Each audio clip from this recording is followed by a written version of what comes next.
4월 18일 월요일 빈민가의 음악 소리. 카테구라는 남미 파라과이의 작은 빈민가 이름입니다. 몹시 가난한 그 지역의 사람들은 쓰레기장에서 나오는 물건을 재활용하며 살아가고 있습니다. 그런데 이런 가망 없는 상황에서 아름다운 일이 일어났습니다. 오케스트라가 생긴 것입니다. 바이올린 하나의 가격이 카테우라 마을의 집 한 채 값이라 그 오케스트라는 쓰레기 더미에서 주운 것들로 자신들의 악기들을 창의적으로 만들어야 했습니다.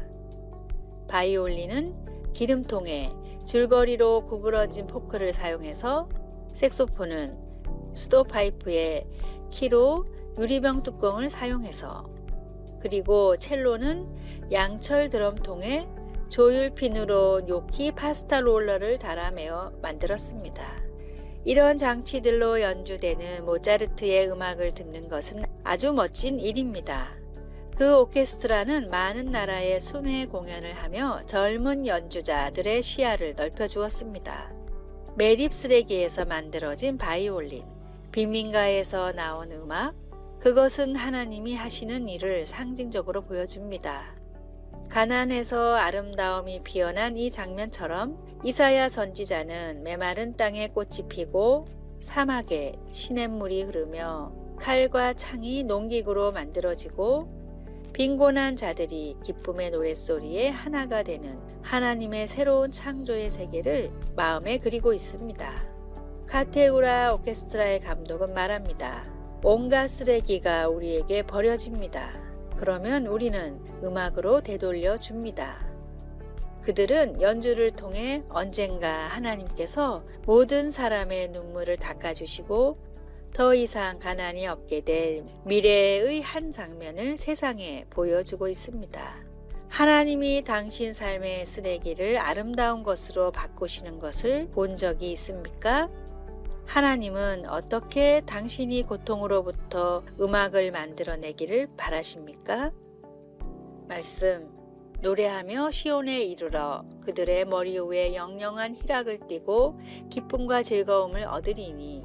이사야 35장 10절. 찬송 242장 황무지가 장미꽃같이. 기도. 주님, 제 인생의 가난을 아름다운 것으로 바꾸어 주소서. 아멘. 4월 19일 화요일 친절의 눈동자. 미국의 한 마을 입구에 큰 강에서 자리를 잡고 누군가를 기다리는 노인이 있었습니다. 추운 겨울이라 강은 얼어 있었고 다리도 멀리 있어서 노인이 건너기에는 쉽지 않아 보였습니다. 한참을 기다리던 노인은 멀리서 한 남자가 말을 타고 오자 도움을 요청했습니다. 강 건너 마을까지만 태워줄 수 있겠습니까? 날이 춥고 물이 차서 늙은 몸으로 건너기가 쉽지 않습니다.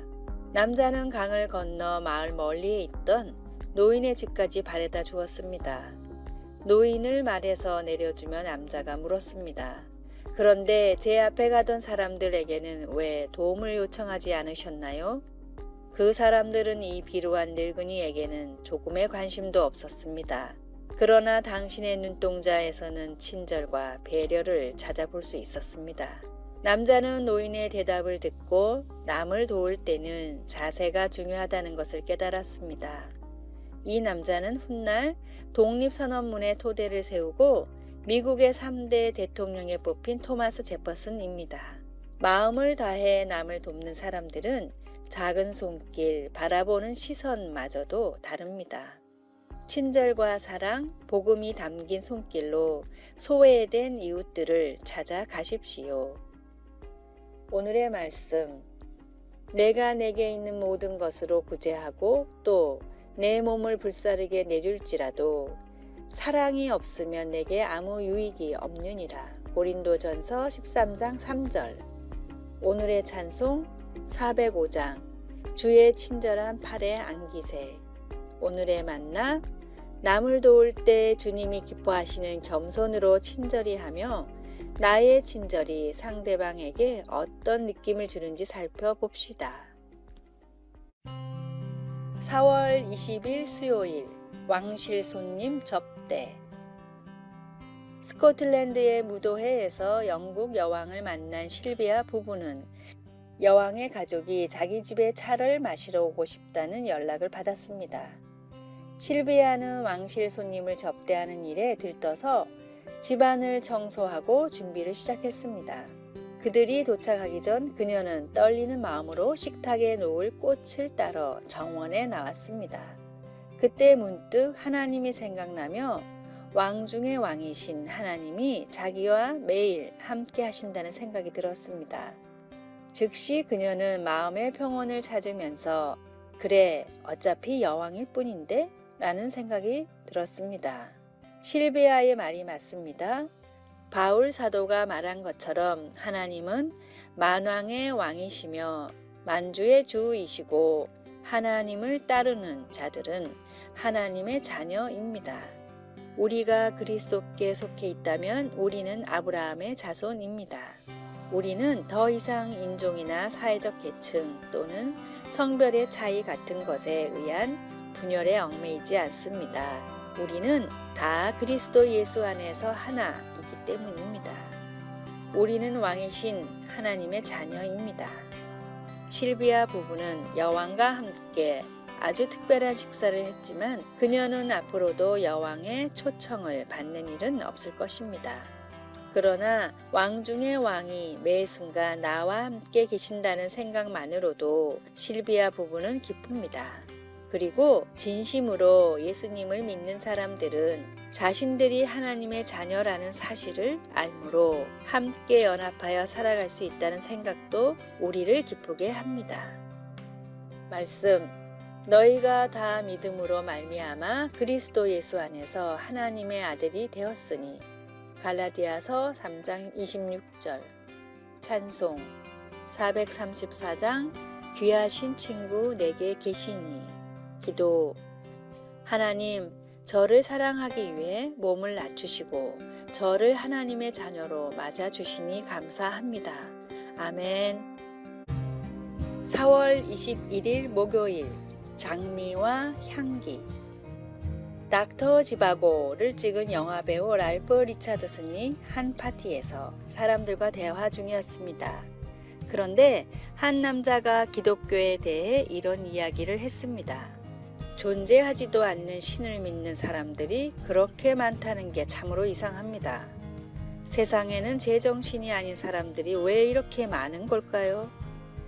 독실한 크리스찬이었던 랄프는 테이블에 놓여있는 꽃병의 장미를 뽑아들며 말했습니다. 만약 제가 이 장미를 코에 갖다 대고도 향이 나지 않는다고 말한다면 여러분은 어떻게 생각할까요? 장미가 문제가 아니라 제 후각에 문제가 생겼다고 생각하지 않을까요? 마찬가지로 하나님이 없다고 말하는 사람들도 어쩌면 하나님이 안 계시는 것이 아니라 세계의 수많은 사람들이 체험하고 느끼는 하나님을 인식할 수 있는 능력에 결함이 있다는 얘기가 아닐까요? 하나님의 존재는 온 세상에 만연한 분명한 사실입니다. 불완전한 세상의 지식과 믿지 않는 사람들의 공격에 휘둘리지 말고 내가 만나고 내가 체험한 하나님을 온전히 신뢰하십시오. 오늘의 말씀. 우리는 구원받는 자들에게나 망하는 자들에게나 하나님 앞에서 그리스도의 향기니. 고린도후서 2장 15절. 오늘의 찬송. 주님 약속하신 말씀 위에서. 오늘의 만나. 믿음에 대한 어려운 질문을 받았을 때 성령을 의지하며 명쾌한 답을 할 수 있기를 바랍니다. 4월 22일 금요일. 코베기. 동상들의 코가 왜 훼손되어 있나요? 브루클린 박물관의 이집트 미술 큐레이터인 에드워드 블레이버그에게 관람객들이 제일 많이 하는 질문입니다. 블레이버그도 정상적인 마모로 없어지는 것은 어쩔 수 없다고 생각합니다. 심지어 2차원으로 그려진 그림에서도 코가 없어지니 말입니다. 그러나 그는 동상의 코들이 고의로 손상되었을 것으로 추측합니다. 적들은 이집트의 신들을 죽이려고 했습니다. 그것은 마치 신들과 코베기 게임을 하는 것과 같습니다. 침략한 군대가 이 우상들이 숨을 쉬지 못하도록 코를 잘라냈던 것입니다. 정말 그랬을까요? 모두 다 그래서 잘라낸 것일까요? 코 떨어진 신들과 함께 있다면 파라오는 자신이 공경에 처해 있음을 알았을 것입니다. 물론 그에게는 군대와 충성스러운 백성들이 있었습니다. 이에 비하면 히브리 민족은 소심한 도망자였던 모세가 이끄는 무기력한 노예들이었습니다. 하지만 이스라엘에게는 살아계신 하나님이 있었고 파라오의 신들은 가짜였습니다. 10번의 재앙을 겪은 후 상상 속에만 있던 그 신들의 삶은 완전히 끝나버렸습니다. 이스라엘 사람들은 일주일 동안 누룩 없는 빵을 먹는 무교절을 지키며 그들의 승리를 축하했습니다. 누룩은 죄를 상징합니다. 그리고 하나님은 그의 백성들이 그들의 구원받은 삶이 전적으로 하나님께 속해 있음을 기억하기를 바라셨습니다. 우리 하나님 아버지는 우상들에게 내 코를 베었다라고 하시고 그의 자녀들에게는 내 삶을 가졌다라고 말씀하십니다. 우리를 숨쉬게 해주시는 하나님을 섬기고 그분의 사랑의 품 안에서 안식하십시오. 말씀. 애굽 땅에 있는 모든 처음 난 것을 다 치고 애굽의 모든 신을 내가 심판하리라. 나는 여호와라. 출애굽기 12장 12절. 찬송. 주 십자가를 지심으로. 기도. 제 삶을 아버지께 드립니다. 제 삶에서 적이라고 여겨지는 어떤 것도 하나님의 능력에 비하면 아무것도 아니라는 것을 알게 도와주소서. 아멘.